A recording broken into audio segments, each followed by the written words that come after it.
All right, well, hello there, everybody.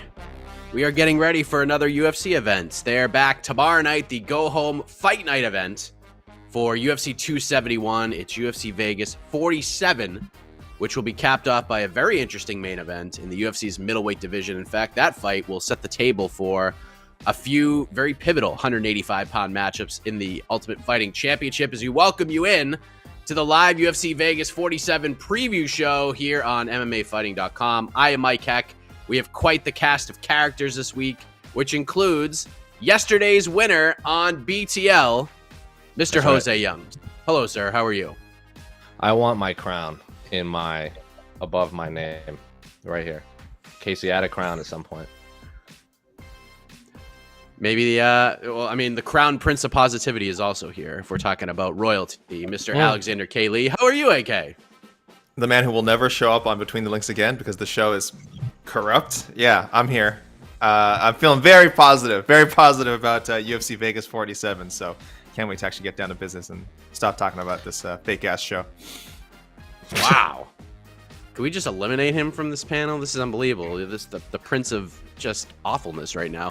And let us also introduce, who might have a problem with what Jose just said, the newest full-time member of the MMA Fighting Squad, Mr. Jed Meshew. Welcome to the show, into the lovely rotation of preview shows / post-fight shows, my friend. I have a way bigger issue with what AK just said, because I'm not looking forward to talking about this card. This card's terrible. All right, well, look, this is just kind of building upon what Jed just said. This is not the best card of all time. And sometimes, as we've seen in the past, these kinds of cards on paper end up being the most action-packed cards we see. The main event is really interesting, but AK, we are going to unleash your Prince of Positivity right now, all right? Respect to all the athletes putting it all on the line here, AK, but can you give us some positivity? Can you give us some sort of relatively high gymnastics scale, perhaps, for this card? Yeah, I don't think that's hard at all. Like, and this is like best case scenario. This is like when I give this score, this is like if we get like 6 first round finishes. If everyone who's like we get an upset, like one of the like a major upset. If we get some of the guys who are hyped up delivering, like this is if everything goes exactly as they could possibly want it to. I mean, you're talking about like an 8. I'll go as high as 8. Maybe I'm being too generous and too positive, but I really like the main event. I think the main event is great. So if people are just tuning in for that, I think it's worth it. And I think you do have a lot of really good. Like I think Rachmanov, people have wanted to see him for a long time. I've been hearing a lot of good things about Jailton Almeida. I think the Tresean Gore-Brian battle matchup, I know it's, again, people don't really care about the Ultimate Fighter finale, but it is kind of cool that they get to resolve, what should have been the finale of the last season.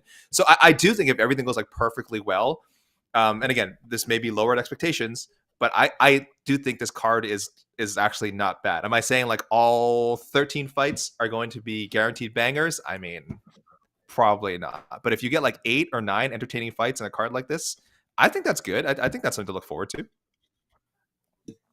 So, Jed, your counterpoint, what you're saying is this is not the quote-unquote mom card. This is not one you're telling your buddies to stay home from the bar, forget that concert, don't go out to dinner with your loved ones, sit on the couch and strap in and get ready for this one. You're not doing that, it appears. No, and look, like maybe the card turns out well. You did full Dana White impression with that's why they fight the fights. But this card's awful on paper. And then I'm just not going to pretend like it's not. Like, it's fights, and I'm always down to watch fights on a Saturday night. I have nothing else to do with my life. But I want to be clear here. I know that I'm new to the team as a full-time employee, but theoretically this is my job, and I will not pretend to know everybody on this card.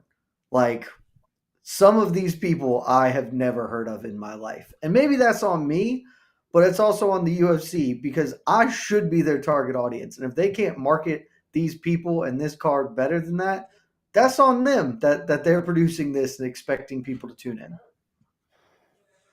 On paper, yes, top to bottom, not a great card. But if you put each individual fight like in its own vacuum, there are some really fun matchups. There's no doubt about that. Like this main event, Jose, we got Jack Hermansson versus Sean Strickland. Hermansson is a guy who has gotten very close to that title shot, has seen a few main events. He's a very tough out, taken on just a freight train in a number of different ways in this division and just on the microphone. Sean Strickland, he's won 5 straight, never lost a fight at 185. He's just surging right now up this divisional ladder. I know we talked a little about this fight yesterday on BTL, but now that we're a little bit closer, we've turned one day on the calendar. Has the anticipation levels jumped up at all for you in regards to this main event, Jose? I mean, I've always been excited for this fight the second they announced it, because it's one of those rare occasions where, like I've said a million times, the more you want something, the less likely the UFC is going to give it to you, specifically in terms of fights. Like if 2 fighters ask to fight each other and agree to fight on a specific date, the UFC's probably not going to do it for whatever reason. But this is one of those rare occasions where Sean Strickland goes, I want to fight Jack Hermansson. Jack Hermansson's like, cool, I'll fight you. And the UFC delivered a pretty solid main event. Like I said this on BTL yesterday, this fight is really good. It would be fantastic if it was like a pay-per-view card, like to kind of spotlight the division. But I'm very happy that this fight is 5 rounds. Like I know we have the middleweight title fight next week, and then we have Cannonier Brunson on that card too, but I'm specifically happy this fight is a 5-round fight, because I just think Sean Strickland is an animal over 25 minutes, and I'm very happy that it's in the confined setting of the UFC Apex, so I can hear everything Sean Strickland says. So I'm not going to give it a 10 out of 10 main event. I think that's reserved for like those Corey Sandhagen, TJ Dillashaw fights where they could be the 2 best bantamweights in the world fighting.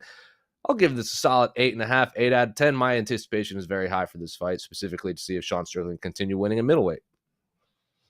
What do you think of this main event, AK? How do you like this one on paper? What stands out to you? What are your thoughts on it? It's great. It's great. I think middleweight has been in good shape for a while now. I like that we have guys like Brunson, Cannonier at the top, and we've got ourselves a clear, a title fight coming up. And I like the stylistic matchup. Again, it's kind of on paper striker versus grappler, but Hermansson, he can bang a little bit. But I think if we're, I know we'll be doing our predictions later, but obviously his best route to victory, get this one on the ground, use that wrestling, use that grappling, and win the fight that way. So it just has, again, it has all the makings of a solid main event. It is either guy, like, is this a number 1 contenders bout? Is either guy, even with an amazing performance, like guaranteed to fight for the title next or even this year? No. But we've said this many times in the show that like title implications should not be the determining factor on whether you care about a main event. Sometimes it's just, do you want to see 2 guys fight? And I think, Mike, on to the next one. I think a lot of people, if I remember correctly, matched up Hermansson and Strickland, saying this would be a great fight. So there's a buzz about it. It makes a lot of sense. Again, Strickland has generated a lot of heat with his comments. Again, some of them really deplorable, but I understand he is someone that we do pay attention to when he speaks, and that's something that you can't put a price on, and that the UFC is a fan of, especially since they don't seem to be policing all of his comments, if any. So yeah, I think it's a great main event. Like I said, we have a pretty eventful month at 185 pounds ahead of us, and I think this is a good way to kick it off. So yeah, Jed's right. I do feel like I'm a little bit in full Dana White mode here. I'm excited. I like this card, and I like this main event. Jed, Sean Strickland, as AK just alluded to, he is who he is. He's very outspoken, unapologetically himself. He likes to talk while he fights. He's just a super unique guy. But I feel like this fight, in a weird way, it's not exactly the same, but it has this sort of Chikadze Cater vibe to it, where the story seems to be around one guy who's on a tear and where he could go and what a win does for him, and people sort of sleeping on the guy who has been in big spots before, a very serviceable fighter, may not be a guy who becomes a world champion at any point, but a guy that you absolutely cannot overlook at all. But I feel, Jed, that a lot of people are sleeping on Jack Hermansson heading into this fight, because I don't know if you agree with that. It sure seems that way to me. Do you agree with that? Do you feel like a lot of people are sleeping on Hermansson heading into tomorrow night? Yeah, I mean, I think, I don't know if it's sleeping on, frankly, because I don't love Jack Hermansson's odds tomorrow night. But, I mean, certainly nobody that I've heard is picking him. He's pretty concise, like a pretty clear underdog as far as I'm aware. I'm trying to pull up the betting lines right now because I don't remember off the top of my head what they were at. But yeah, minus 220 for Strickland. Yeah, that sounds about right. Yeah, I don't I don't love, like I said, I don't love Hermansson's chances against Strickland. I hope he does well because, look, I'm just going to be the dude to bring it up. I'm going to try and choose my words really carefully. I have some serious concerns about Sean Strickland as a person, and about the UFC's continued promotion of him. Um, we have mentioned that he is a unique personality who says stuff, uh, but some of the things he says are like genuinely horrific. And you would like to believe, and in a perfect world, the things that he says are promotion or not indicative of who he is underneath. But there's a world where Sean Strickland goes really bad, and all of this then looks super, super bad in hindsight. And so I have a lot of trepidation anytime Sean Strickland fights at this point because of the way he has carried himself. And maybe that's why I feel down on this card in general, because on the merits of the fight itself, it's a really good main event. But I got a lot of nerves about Sean Strickland as a continuing presence in MMA and in this sport and in our lives. So that's kind of where I feel about this whole thing, I think. So let's just say, Jed, just to continue on to this, let's say Sean Strickland just goes out and does what the betting odds suggest he's going to do. He's going to go out there and 49-46 Jack Hermansson, win the fight, move on to bigger and better things. Let's just say he wins another fight. He becomes a top 5 guy. He's a win away from fighting for a world title. And we talked about this on BTL yesterday, but I just want to get your thoughts on this. Is this a guy that the UFC is just going to be like, okay, here he is. He's earned this title shot with his fighting? Or are the UFC just going to push this guy to the moon because of his personality? I think it's probably the latter, and that's what's really giving me concern here. Like, he is generating interest one way or another. Like, people are interested in Sean Strickland in part because he is saying stuff that nobody else really says in this sport. And the UFC is not going to care. They're just going to shove him to the moon. And like I said, I'm just really concerned about the world where that backfires horrifically on all parties involved. Um, I hope I'm wrong. Like, I hope that this is not a thing and that I am just clutching my pearls for no reason. But if they shove him to the moon, like, there's just a lot of bad outcomes that can come from it. And it's really just kind of indicative of their whole laissez-faire attitude towards their fighter conduct policy, because they have one and they just don't enforce it. And you shouldn't have a guy going around saying, I'd like to kill a person in the cage. Like, that's very obviously not something that anybody should be okay with. And the UFC shouldn't be okay with their fighter personally promoting. But they're not stopping him, and they're probably just going to shove it in the same way they wrung their hands about Conor's bus attack, and then sure as shit that was in the promos for Conor Habib. Like, that's just kind of how they are as an organization, it seems. AK, just talking about the actual fight itself, let's talk about the stakes here, because like you said, we got Adesanya. He's the champion, getting ready to fight Robert Whittaker next week in Houston. We got the big fight between Brunson and Cannonier on that same card next week. Marvin Vettori is out here winning fights. It's a fun division, and there's some good contenders here, but it's not the fastest moving division in the world. So I'm curious, in your eyes, who needs this one more, AK? Is it Strickland to stay in this guy could fight for a title conversation, or is it Hermansson who really wants to get back to being a constant in those conversations? I think Hermansson needs it a little more. I think it's pretty even. Like I said, neither guy is like knocking on the door of a title shot. Strickland definitely has more of the buzz. He's got a really solid streak going. But Hermansson has beaten the better competition, which is why in our rankings he's just a spot above Strickland. You know, he's got a little bit a better track record. So theoretically, his name should have more value. But right now, again, a lot of the buzz is around Strickland. I don't want to say his fighting style is more appealing because, again, I think Jack Hermansson is pretty exciting too. He's a fight finisher. Again, he can scrap when he wants to. But I will say that Hermansson needs it just a little more because I feel like Strickland can lose this one. I feel like he can kind of talk his way back into a title fight. He also strikes me as someone who's just, I don't want to say not affected by a loss. Who knows? He hasn't lost in a while. Maybe a loss will really send him over the edge if he's not already there already. But I do think he can sort of take a loss. Especially someone as good as Hermansson, who he seems to like and respect. They're pretty chummy at the face-offs today. I think he could kind of brush it off, get right back into the saddle. Like if Hermansson loses, He is a bit older, am I right? Like, not that Strickland's super young. Oh, okay, so about 3 years older than Strickland. I do think it'll take a little bit more time to sort of recover and find the right fight that's next. Strickland, I could see losing and kind of just Kevin Hollanding it and just being like, oh, I'm on call. If I'm not too hurt, I'm on call for the next fight. Get me back in there. I could see him like losing this fight and then rattling off like 3 more wins in this year. So I just see him being more active and it's a little bit easier for him to bounce back. And again, just having a little more popularity at the moment. So I think Hermansson needs it a little more. Do you agree with that, Jed? Yeah, I think so. I mean, basically everything AK said was spot on. Like Strickland is getting a following behind him, so he can take a loss. Especially because Jack Hermansson's kind of a weirdo. Like he's just an interesting cat in the division. He's got some really weird wins, and he's not a great fighter, but he's a really good one, and he's a tricky one, and he's got the nasty guillotine and leg locks and stuff. He can sneak up on you. So there's a world in which Strickland can take a loss here and not be set back too terribly by it.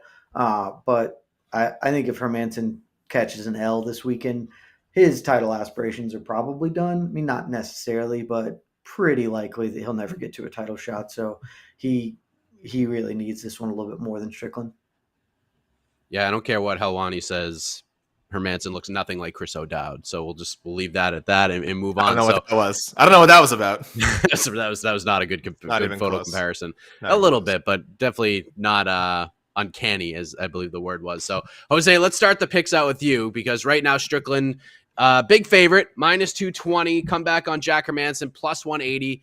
Most folks look at this fight kind of the way AK described it. Hermansson's going to win. He's got to get it to the ground. He's got to get Strickland out of there early. And the longer the fight goes, the more it favors Strickland. Do you agree with that? How does this play out?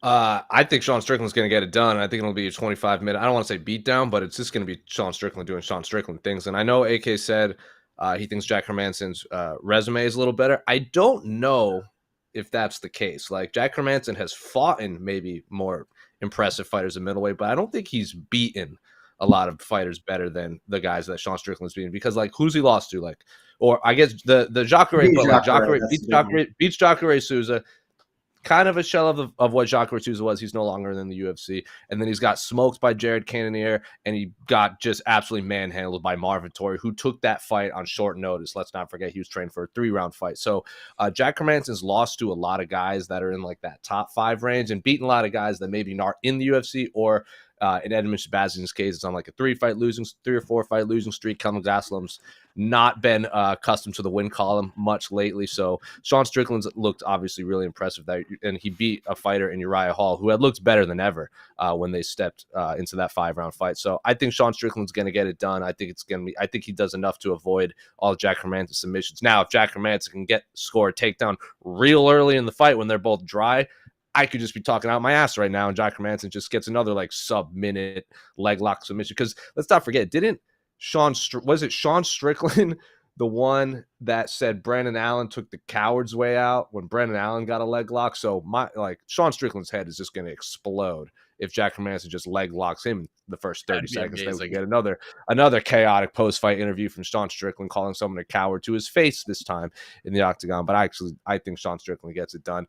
I don't know what the scorecards are going to be, but Sean Strickland just looks maybe a little more impressive lately. Jack Hermansson is really, really good. I also picked against Sean Strickland's last 2 fights, and he showed how much I know about picking fights. So this time, I'm going to pick Sean Strickland to win, and maybe this time I'll be right. AK, your thoughts? You heard the betting odds, and our Tapology numbers have Strickland 74%. 74% for Strickland, 26% for Hermansson. Your thoughts? How does this thing all go down tomorrow night?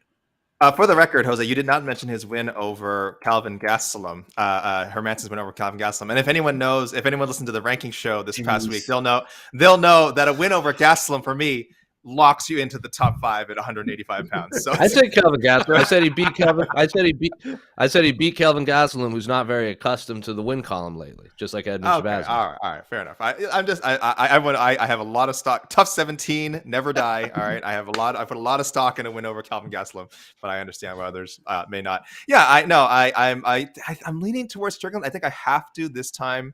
I distinctly recall picking Uriah Hall to beat him. I think I was very passionate about it too. I was like, Uriah Hall has finally put it together. This is the one where he's gonna, we're gonna see the Uriah Hall become a world title contender. It made sense at the time. I swear, Jed. I swear it made sense at the time. It never makes sense to think Uriah Hall's put it together. He lost a pretty lopsided decision, and it's a credit to Strickland's skills. It's not like anything is necessarily wrong with Uriah Hall. I mean, maybe a better Uriah Hall wins that fight, but I also think Strickland is just a really, really great fighter. And again, in the stand-up at middleweight right now, outside of some of the top guys, I just don't know if there's anyone who can hang with them. So it's definitely if Hermansson can get to the ground and to get a finish there, that's his best chance of victory. But I actually think Strickland also probably has good ground defense, and I do think he'll be able to get down and won't panic. I don't think if it goes to the ground he automatically loses. There are 5 rounds to work with. I can see him giving up a round or 2 if Hermansson's able to get it there and is really persistent with it. But I see Strickland outlasting him. He has really good cardio, is just super tough, and again just has this mentality of like it's just unmatched right now. Again, love it or hate it, he has this in cage, outside the cage mentality that's unmatched right now. And I'm not saying he's going to be champion soon necessarily, but I think he's certainly creeping towards that top 6, top 5. And I think this win over Hermansson gets him closer. So I'm going Strickland by a pretty convincing decision. Jed, what do you think? Yeah, Strickland by decision seems like the safest bet for me. I echo a lot of what both of my colleagues have said. The one thing that I think is maybe interesting here is that Strickland isn't like a huge finisher. And because of that, because it's a main event, 5 rounds, Hermansson is a little bit crafty on the floor. There's totally there's more of an opportunity for Hermansson to snatch up a leg over the course of 25 minutes. Like that's the problem with being a heavily decision-backed guy. You're just giving opponents more opportunities for that one spurt of offense to turn the tide. But ultimately, I don't think it's going to matter here. I think AK is right. Strickland is not like a total rookie on the ground. He, in fact, kind of shoots takedowns semi-regularly in his own fights, though I don't believe he'll do that here for very obvious reasons. But I think if he gets on the ground, he's probably not entirely outmatched there. And I think he just works with more volume. Like, and that's really the name of the game in MMA in a lot of ways. And Strickland is a much busier fighter, a little more clean on the feet, and certainly more rugged than Hermansson. So I think he's just going to outwork him for 25 minutes. I do think people are sleeping a little bit on Hermansson here, and he is a monster on the ground. He's got good submissions. The ground and pound is really strong when he gets there. He's been in these big spots before. I mean, he gets it. He does have a lot on the line, like especially if he wants to fight for a title at some point in his career. He's got to win this fight. I don't necessarily think that is the case for Strickland, because I think if Strickland loses, you could just go back to the Luke Rockhold fight, and that's fine. He beats Luke Rockhold, and he catapults back up to where he would go if he beats Jack Hermansson. I will say from like a betting perspective, Hermansson at big dog odds is kind of spicy, but I just think Strickland's pressure is just going to be too much. I mean, Hermansson can strike too. It's an underrated part of his game. He does have some sting, but I just think Strickland's going to keep coming and coming. And I'm just not sure. Yeah, I'm just not sure if Hermansson can fight fire with fire for 25 minutes. Because I think most people who get prepared to fight Sean Strickland come in with the mindset like, I just can't take a backward step. If I just stand in front of him and I push forward, or I just find a spot and stand there and trade back, like maybe I have a chance. But to do that for 25 minutes when this dude is just throwing all that volume at you, it's so hard to do. It's so much easier said than done. We saw the Marvin Vettori fight.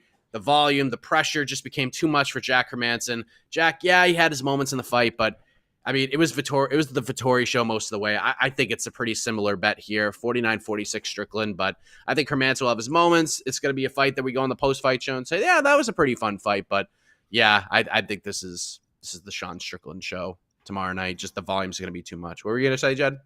I was saying like that this is just the Vettori fight. Like Strickland's just exactly. Vettori. I think he's not as good as Vettori in some regards, but he's even more active than Vettori. He throws more offense. Like we've seen this fight very recently, and it did not go Jack Hermansson's way. I struggle to see him changing that narrative here. So that is the main event at 185 pounds. Co-main event also at 185. We got Puna Soriano against Diaz protege Nick Maximoff. We got the return of Shavkat Rakhmonov taking on Carlston Harris. Sam Alvey taking on Brendan Allen in a light heavyweight fight. Allen just took this fight a few days ago. We got the tough finale fight, Brian Battle, Trayshawn Gore. At least that's what it was supposed to be. And then kicking off the main card should be a fun one between Julian Erosa and Steven Peterson. Peterson, the one hiccup on the scale, missed weight by quite a bit and forfeiting 30% of his purse over to Julian Erosa. They probably had the most heated stare down between those two guys. We'll talk about the low-key banger in a minute, but Jed, we'll start with you. We're going to try to find some sort of positivity out of you here. On this main card, outside of the main event, which main card fight sticks out to you, and why is the answer Shavkat Rakhmonov? Oh, I'm glad you at least said it. Didn't have maybe do it because it's Shavkat Rakhmonov.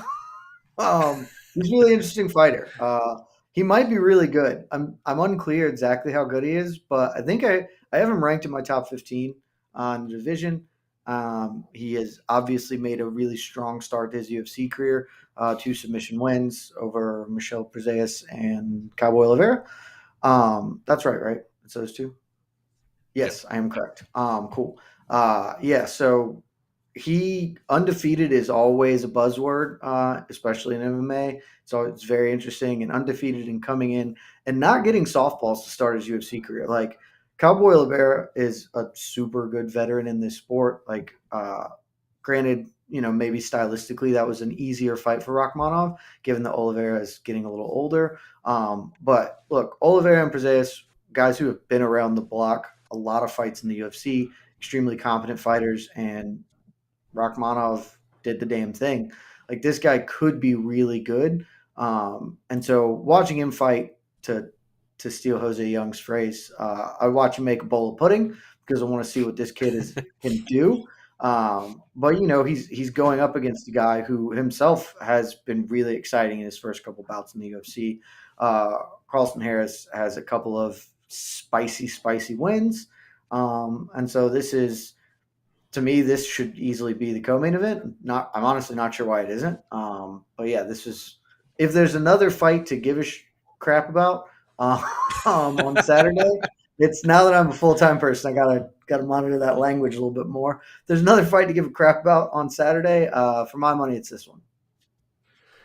AKA, we know what your pick is. You are a Ultimate Fighter fanatic. And so I'm going to ask you, because the betting lines have Trayshawn Gore is a -150 favorite. The comeback on Brian Battle is +130. Brian Battle has a UFC fight, has a victory, is officially right now the tough champion. Trayshawn Gore, this is only his 4th professional fight. So I will admit, I interviewed Trayshawn Gore. He's got a very interesting story. This guy's been through a lot, but I did not watch... I watched 1 episode of the show, so I don't know much about either guy in terms of their fighting skills and what they presented in the house when they actually competed. So is Trayshawn Gore the rightful favorite in your mind here, or is that surprising to you? I mean, yeah, he was the favorite going in when the matchup was originally made. He just showed a lot of, like, I think there's that and Jed kind of mentioned with Shavkat, like sort of the temptation of the unknown. It's like, yes, he only had, I think this is his 4th professional fight, 4th or 5th professional fight. And I guess you count the tough bouts, it'll be like 6 or 7. So I think there's an element of like, man, he's so raw, but if, he'll probably, like 6 months of training for a guy like this will probably take him like so far. And who knows how much better he is since the conclusion of the filming of that show. I like Brian Battle a lot, though. I think he's a bit more experienced. I like what he showed on the show as well. Again, I think he's a little more well-rounded. I think I liked how he looked, and he really won the tough finale against the replacement Gilbert Urbina pretty convincingly, as he should have. He was pretty favorite there. So I liked his poise. I like his character as well. I've interviewed him, so maybe we're doing who we interviewed. Mike is who we're leaning towards, but I'm not surprised Trayshawn is favored. I don't think it's that exaggerated, like you said. It's not like anything crazy like 2-1. So I'm fine with that line being as it is, but I think I am leaning a bit towards Battle. Mike, did you know this is supposedly, it's been mentioned in the comments a few times, and this is also according to Wikipedia, this is officially UFC Fight Night 200? I believe that is the case. Yeah. Right? It's kind of weird because because they separate like UFC and ESPNs, so those aren't counted as UFC Fight Nights, and then there's UFC Fight Islands, which I think those were counted. I'm not sure. So it really means nothing. Some people are like, "Oh, this is a disappointing card for the 200th Fight Night," and it's like, I don't think it matters. I don't think UFC is that aware of their chronology. And then again, when you add in the on ESPN or Fight Island plus the pay-per-views plus Ultimate Fighter finales, again, which used to not be counted as fight nights, it really doesn't mean anything. Do you guys remember what was the UFC Fight Night 100 main event? Jesus, no. I think it was Bader and Nogueira rematch, if I'm not mistaken. I believe that's what it was. Which again, at the time, we're just like, who cares about the 100th Fight Night? Numbers it doesn't don't mean matter, anything. people. UFC. I think UFC on Foxes were counted separately. UFC on FX, UFC on Fuel TV. I had to go there. So what does the Fight Night number actually mean? Nothing. It's a cool number, but congratulations, I guess, guys, for reaching. We are coming number. up on their 600th event. That's at least something. There we go. That is meaningful. Yes, that is meaningful. That's marginally interesting, but numbers don't matter. Stop caring, people. Yeah, they use numbers for a big marketing tool. Like the BMF fight was the 500th event, if you remember, because they wanted to put the big 500 on the posters and the BMF title. So it's all marketing. Number 600 will be UFC 273 if all things hold together, it looks like. So that's kind of cool. Bring back titles for pay-per-views. Bring back titles for pay-per-views. That's what we want. UFC 270 should have been Bad Blood or Bad Blood in French. Mal Sangre or something like that. That would be so good. Way to go. So hey, kid, look at you, Canadian, resident Canadian with the French. I don't think I got it right. If UFC 273 is indeed the 600th episode, then that's just a whole nother reason to swap the main events with 272. Put Colby and Masvidal in Florida, and Masvidal can headline the 500th and 600th event. UFC, you're blowing it. I think that's going to be a new game on these pay-per-view preview shows. We have to, title these events, not just UFC 271. We have to find sort of title. We'll have a game. We'll have the viewers vote on it, and we'll have some bragging rights for a month anyway. So, Jose, what's the main card fight that you like the most that hasn't been mentioned yet? It's probably going to be Julian Erosa and Steven Ocho Peterson. You guys took like the two answers that are the correct answers. I mean, Puna Soriano and Nick Maximoff is a really fun fight. Puna Soriano looked like he had a lot of hype for a bit, and then anytime you can like use blank, like Diaz Army protege blank, that's just SEO gold right there, and people will click on it. But Julian Erosa, like, talk about a guy who was on he was on The Ultimate Fighter, right? He was on Team Faber against Conor McGregor, if I remember correctly. And talk about a guy who leads the UFC, comes back. I don't want to say like a world beater, but he definitely looked like he's like advanced leaps and bounds from the times we saw him on The Ultimate Fighter. And then Steven Peterson has a lot of impressive finishes. Wish he would make weight if he's going to talk all that greasiness after fights. But, I mean, that's a fun fight. It's just not the correct answer for the one I'm most excited for on the main event. The two my colleagues that are the correct answer. Specifically, the Rakhmonov Harris fight. Like, I love everything about that fight. Yeah, I say this all the time. The Julian Erosa story, at least over the last 2 years, one of the unsung hero stories of MMA, if we're being honest, because he comes off, he's on The Ultimate Fighter, a guy with a lot of talent, won a bunch on the regional scene, goes on the Contender Series, has a second round finish, doesn't get a contract, I don't think. And then the UFC ends up bringing him in on short notice to fight Devontae Smith up a weight class. He gets deaded in 46 seconds. Then he loses his next two fights in dominant fashion, gets released, wins one fight on the regional scene, gets re-signed to fight Sean Woodson on like 2 days notice, and he's 3-1 with 3 finishes since then. This dude is never in a boring fight. That is a great pick, Jose. And Steven Peterson, fun guy as well too. But and what you failed to mention is, he lost in the UFC, but he lost to Teruto Ishihara in 2016. Like, you lose to Teruto Ishihara in the UFC, you're probably not UFC level yet. And then, but he's obviously got leaps and bounds better. So excited for him to fight. He gets a lot of flying knee. He got that flying knee knockout once. It'll be fun. Yeah, go watch his fight with Paddy Pimblett. He won that fight and got it for sure. He did by the 100%. Judges so badly. So he does have, in my opinion, he's got a win over Paddy Pimblett too. So they could always go back to that. Low key banger, Jed Meshew. What do you got?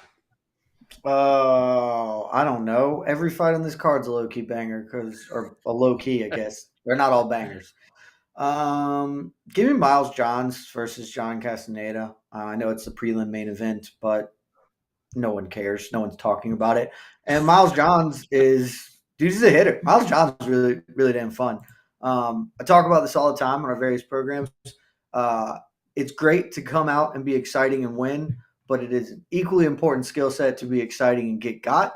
And Miles Johns, 3 for 3 in his last 3 fights for performance bonuses.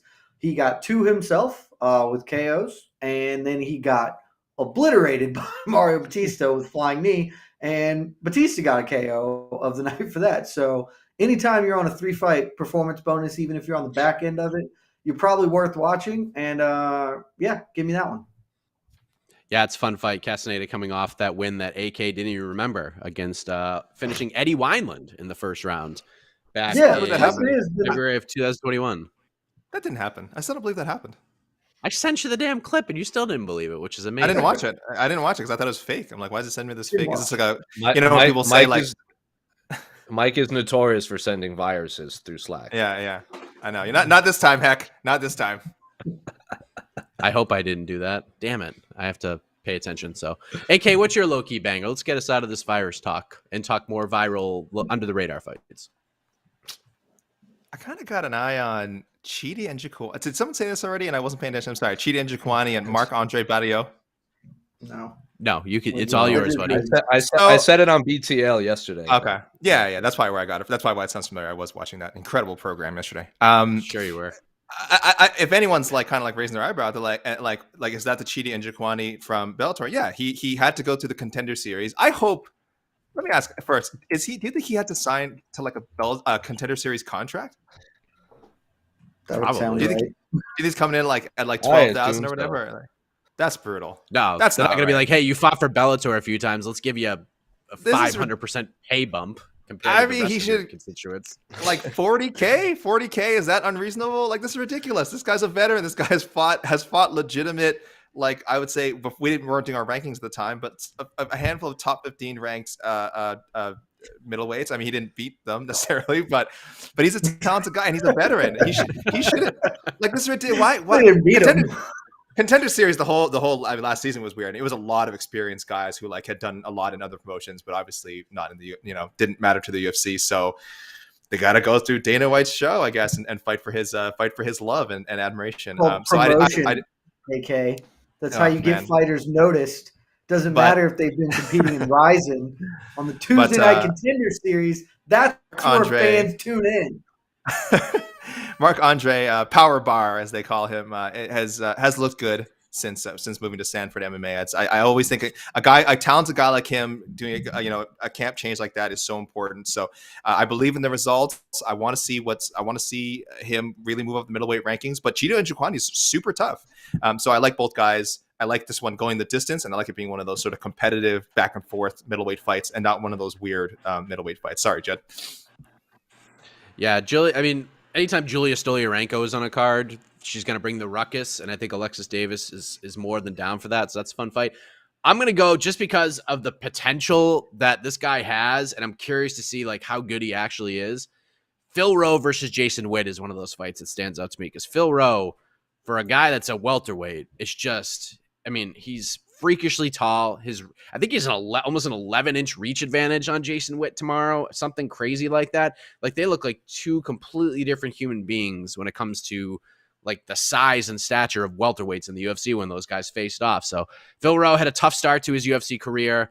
Great on the Contender Series, one of Dana's guys, and he looked great in his last fight. Overcame a little adversity against Orion Kosi and got the job done, got the finish. Jason Witt has just been a grinder. Guy's been on the regional scene just grueling it out for a long time. I think this is a really good test for Phil Rowe to see how good he is. If he could beat a Jason Witt, now he can increase the talent level a little bit, see who's going to go up against it. Jason Witt is just is a very tough out for anybody. So I like the matchmaking here. A chance for Phil Rowe to take a step, and he's got such a good personality, and he could fight like hell, and he's just huge for the division. So I'm curious to see how he does against an absolute grizzled vet gamer like Jason Witt. So I like that. Did you see my nickname for? Do you see my nickname for Jason Witt that I tweeted out?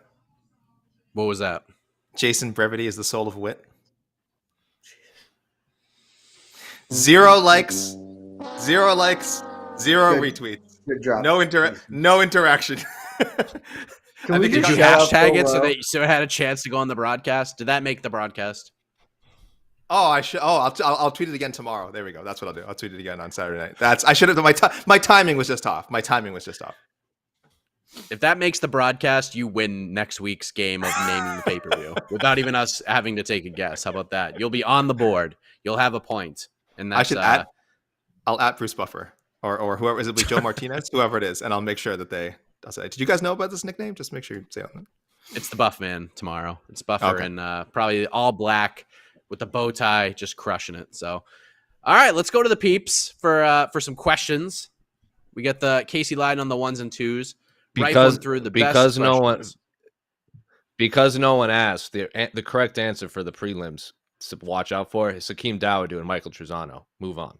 That was my second choice, other than AK, you can just hand back your Sean. Canadian card for not picking Hakeem Dawodu. I know you picked Marc Andre, but like, let's be real. Hakeem Dawodu is probably the highest chance you had at a UFC title right now. Hey, shout out to Malcolm Gordon. If we're shouting out Canadians, shout out to Malcolm Gordon. Alexis Davis, we already Yeah, mentioned. too. That's a lot of Canadians. Marc-Andre Barriault is a much more Canadian name, Jose. I think we can all admit that. Alexis Davis, maybe she climbs the ranks and gets up there. Who But knows? does Jasmine Jasnavicius, Canada's coming. Here we come. But does Marc-Andre Barriault have his nickname tattooed on his chest? Probably not. I don't know. Be a great sponsorship opportunity for Power Bar. Just Does he have a put it right black there. power fist on his chest? Probably not either. That'd be real weird. I don't think he has that. But on Hakeem the screen, Dawodu you think- does. Mike, don't read Javon, that comment. No, Mike, don't read that. What? The heel turn? Javon saying you have a heel turn? This is maybe That's this is fine. the That actual part's year fine. of Nope. yes, the year of It is the year of the Brandon Royval. dogs. It is not the Go year Dogs. of the R dog. All right. It is not and it's not my birthday. Oh man, what else we got? Infinite Nick Strickland got that nonstop pressure. That's true. That's could be the difference maker in this fight. He's gonna need that tomorrow. David Sandine. Sam Alvey hasn't won a Yes. fight in his last seven. Yes. Yes. He is one away from the Wow. record. He is one away from the record held by BJ Penn. yes, Let's- by BG Penn. Let's be What a clear. what a He fantastic probably record. shouldn't have won a fight in his last 8. So, What was the one he won? What was the last one he won? the Jean Vellante, that was Oh, a bad fight that he probably didn't win. oh, Da Un Jung didn't. That was a draw, right? That was like a split draw in Abu Dhabi. yeah. That I was think a I weird think fight. some people thought he lost that one too. I don't remember. That was a fight. Who did he fight? fought Who did he fight in Rashad- Jacksonville? I believe don't it know. was Ryan Spann. That was a Was it split, Spann? too, That if was I a remember close fight, right? Yeah. That is That was the correct. first. bad That was fight. the first fight because that was when Sam Alvey walked out high fiving nobodies. He also, like, for no reason whatsoever, has a win over Rashad Evans in Mexico City. Why that fight happened in Mexico City is beyond me. I'm also pretty sure Jack Hermansson fought Brad Scott on that card. 2 Europeans fighting in Mexico City makes all the Brad sense Scott. in the world, too. Amazing. Anyway, Jed, you it's maybe not legal in the state you reside in, but if let's just say if you were to find a hot parlay for tomorrow on DraftKings Sportsbook, what would stick out to you? I wouldn't parlay because parlays for suckers. I'm just trying to save everybody money. You get no added value. Don't parlay. Vegas makes all their money on parlays. If it's good enough to parlay, it's good enough to bet it straight up, buddy. So, if I lived in a state where it was legal to gamble and if it wasn't an ethical quandary to do so, I might have some money down on a Sean Strickland by decision prop, but that's entirely theoretical because I don't exist in a world where things like that are okay. So there you have it. Interesting. If Hermansson pulls off the decision, plus 450 payout. That would be nice. This person also has Not a quite lovely. Ngannou numbers. I think it's a Vancouver Grizzlies profile picture. I think I love it. I think. Very nice. Or I guess Memphis. I guess Memphis Grizzlies actually.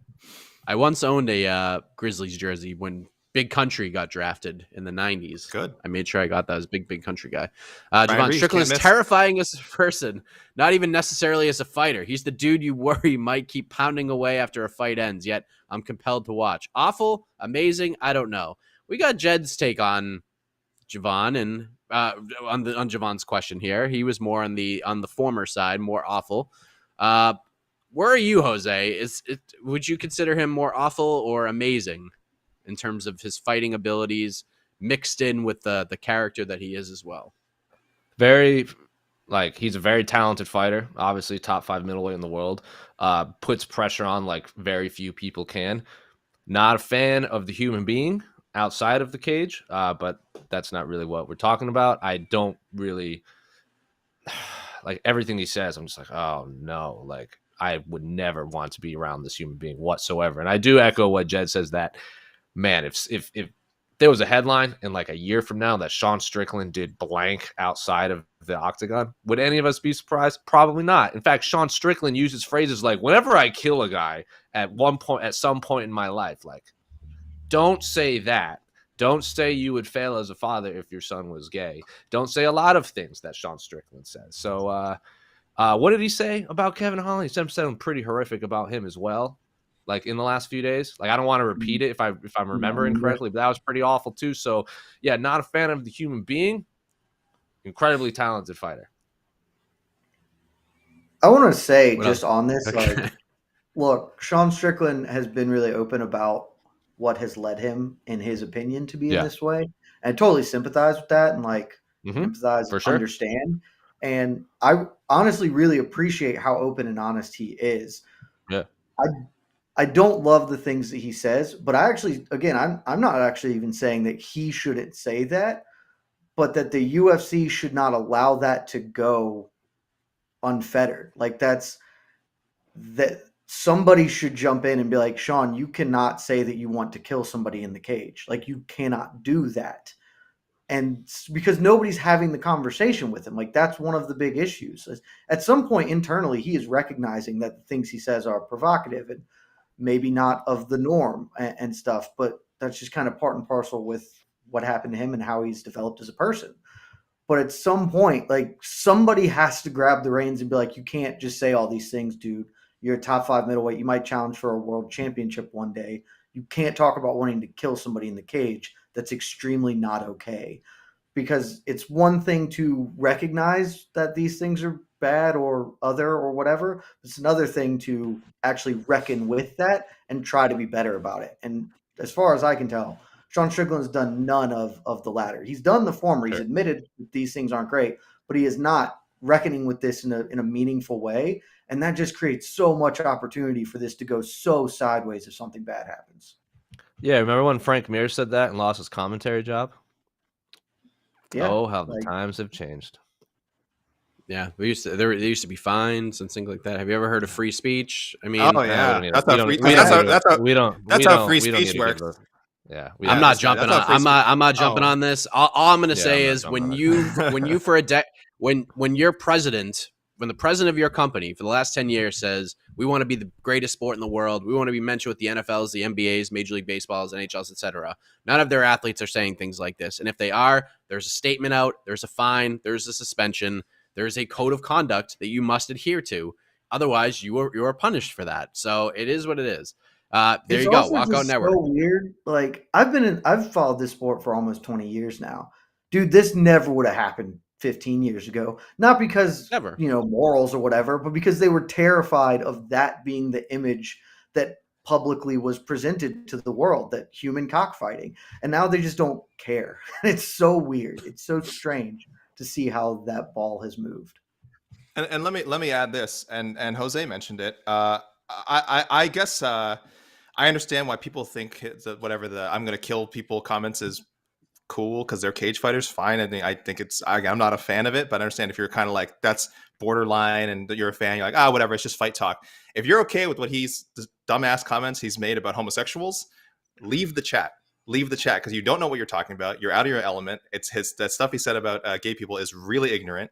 And that is completely indefensible, I think. So it's not a free speech issue. It's not about he hurt our feelings. It's like, no, this is ignorant stuff that most people his age, figured out not to say and not to think like 10 years ago when they were younger. So there's just no excuse for that kind of talk. So again, I'm not as rattled, I guess, by the "I'm going to kill a guy in the cage" talk. Again, I think that's stupid, but I'm like, I get it. It's at least fight related. But his other stuff that he flies his mouth on about like again, about gay people is really messed up and not acceptable at all. So sorry, guys. Sorry if that hurts your feelings, homophobes, but that's no, we don't like that stuff. Yeah. See, remember we did our prediction show, AK?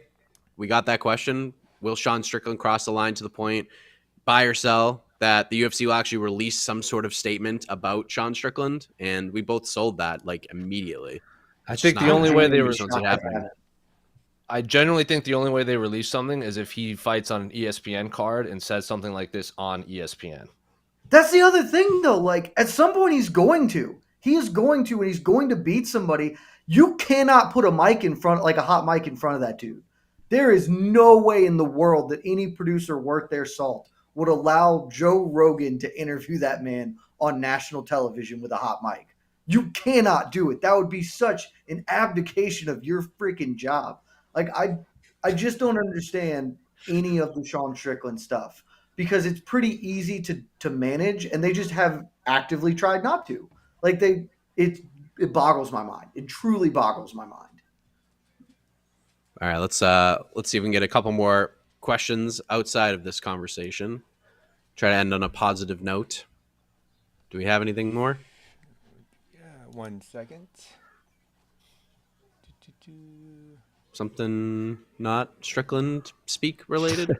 There we go. How about this? Max Holloway, backup fighter for UFC 273, is bananas. So, I mean, it's not official. He's not officially the backup fighter, but he has been medically cleared to return to training, medically cleared to take a fight if he wants to, and he is throwing his name in the hat to be a backup for that fight. Doesn't mean he is the backup, but he is going to prepare as if he's going to be the backup, just like Calvin Kattar is going to prepare to be the backup as well for that fight between Volkanovski and the Korean Zombie, which is just crazy because we were talking about like how bad, like how long he might be out this injury.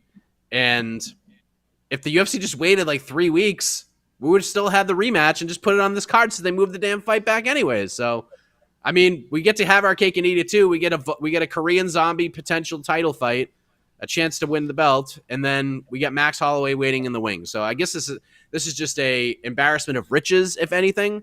But yeah, drama at the weigh-ins if Holloway is the actual backup fighter. That's for sure. I don't want to see Max Holloway weigh in and not fight. That weight cut kills him. I don't want to see him needless. Like I don't know how many he has left in him, but I don't like say he has like 6 fights, 6 weight cuts left to 145. I don't want to see him waste one and not fight. It seems silly to me. I agree. But get paid, sir. I agree with you. I mean, he's going to get the winner anyways. Let Kattar be the guy. Let Kattar be the backup. If he wants to do it, let him be the guy. Let him weigh in. Why the hell not? And then let Holloway just fight the winner. So, yeah, that was big news, and good for Max Holloway. I'm glad the injury wasn't severe. Did we ever hear what the injury was? We do not know. Nah, it's still undisclosed. Yeah, Max Holloway, from my interactions over the last 2 years at various like press conferences and so on and so forth, no matter how minor the injury is, he doesn't mess around. Like he wants to, he's not doing anything at 99%. So props to him. He doesn't even accept a fight until he's had like a brain scan after his fights. Like he won't even talk about it. So good on him.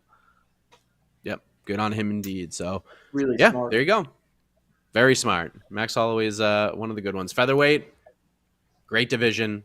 Should be a very fun year for the 145 pounders in the UFC and beyond. So there you go. I think we've given this card enough time. I think we've done a good service to UFC Vegas 47. And we'll continue talking about this card tomorrow, 3:30 Eastern, for the People's Pre-Fight Show, the pre-fight Q&A.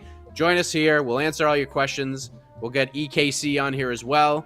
Maybe he has an update on when he will be competing. So we'll get those answered all of your questions. And we'll be back for the post-fight show. AK and I will be back on Sunday for on to the next one.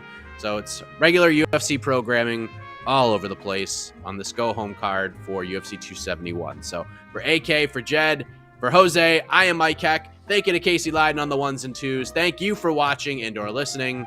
We'll see you tomorrow, everybody. Fight Night 200. We made it. Guys, we made it.